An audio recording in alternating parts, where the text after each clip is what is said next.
Let's continue. Effects of unit. In CGS system for air, we have K is equal to 1, and we know the unit of force. In CGS system it is dyne. So when in CGS we have the value K is equal to 1, so the F is equal to Q1 by Q1 into Q2 by R square. So in SI for air, K is equal to, we have K is equal to 1 by 4 pi E naught is equal to 9 into 10 to the power 9 Newton meter square by Coulomb square, where E naught represent the absolute permittivity of air or a free space. This is also written here, absolute permittivity of air or a free space. So in SI system, F is equal to 1 by 4 pi E naught into Q1 Q2 by R square. We know the unit of force is Newton. 1 Newton is equal to 10 to the power 5 dyne. We know the already this relation.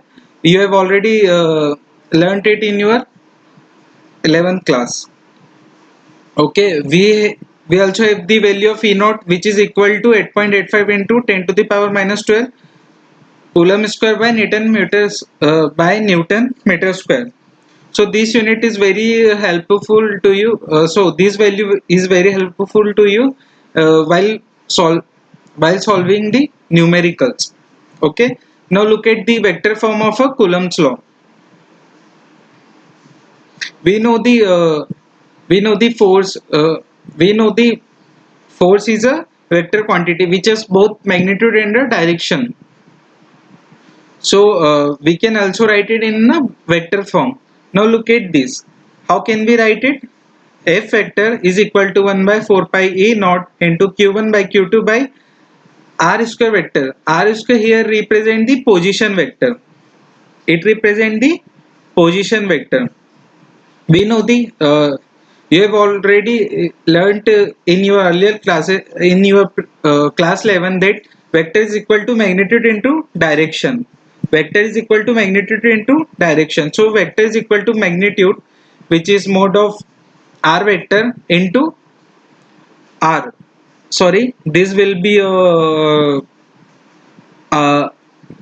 cap. So let me write here. Okay, now look at this. R vector is equal to uh, mod of r vector into unit vector. This represent our unit vector. Okay, so we can, it can also written as it is. Now see here, sorry, this can also written as here now look at the here, sorry, wait.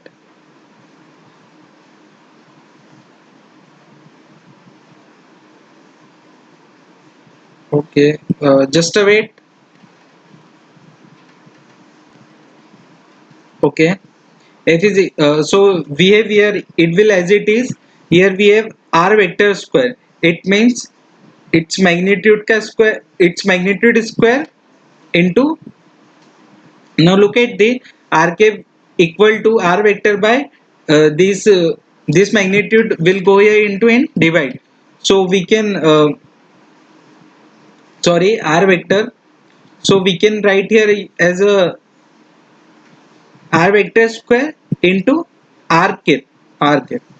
Okay, where r cap is representing r cap, what will be, it will be r cap is equal to r vector by its magnitude mod of r.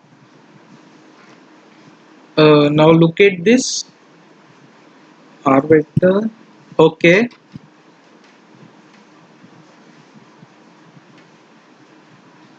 just wait.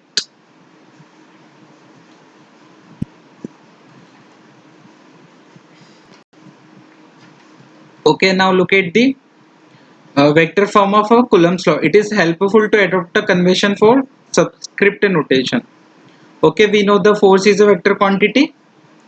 So F12 represent the force on a charge Q1 due to Q2, and force F21 represent the force on a second charge due to Q1. Okay, now look at this diagram. It will be more clear to you. Now look at the, we have two charges q1 here q1 is located, here q2 is situated. We know it's having some position, so q1 has a position vector r1 square, q2 has a position vector r2 square. Okay, so if the charges are same, then it will repel each other. If the charges are of different, then it will attract each other.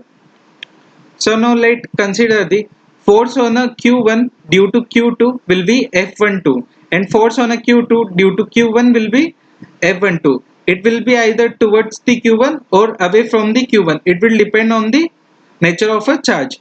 What type of is it?